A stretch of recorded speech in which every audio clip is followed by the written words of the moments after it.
Have you ever wondered what it truly means to live a blessed life?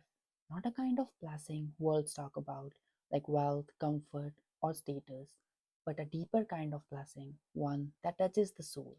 Today, I want to take you to a moment in a history, a moment when Jesus sat on the mountainside and spoke the word that would change how humanity understands life forever.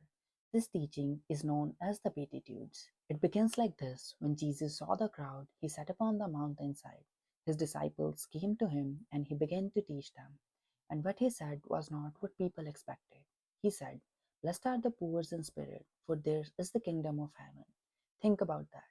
Not the powerful, not the proud, but those who feel spiritually empty, humble, and dependent on God. Jesus says they are blessed. He continues, "Blessed are those who mourn, for they will be comforted." In a world that tells us to hide our pain, Jesus says, "Your tears are seen, your grief is not ignored, and comfort is coming." Blessed are the meek, for they will inherit the earth. Not arrogant, not aggressive, but the gentle, the patient, and the humble. In God's kingdom, strength is not about control, it is about restraint and trust. Blessed are those who hunger and thirst for righteousness, for they will be filled. This is for those who feel restless inside, those who are not satisfied with injustice or emptiness. Jesus promises that the hunger for truth will not go unanswered. Blessed are the merciful, for they will be shown mercy. A heart that forgives, that understands, that shows compassion will one day receive the same grace in return. Blessed are the pure in heart, for they will see God. Not the perfect ones, but the sincere ones, the honest one, the clean in intention. Because God is not just looking at action, He's looking at the heart.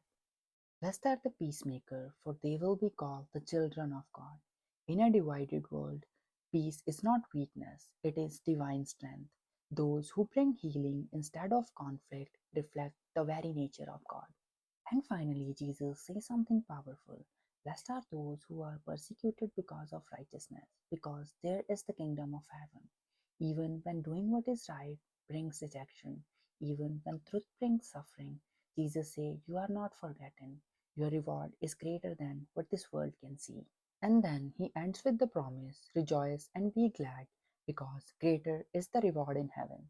So, what are the Beatitudes really saying? They are turning the world upside down.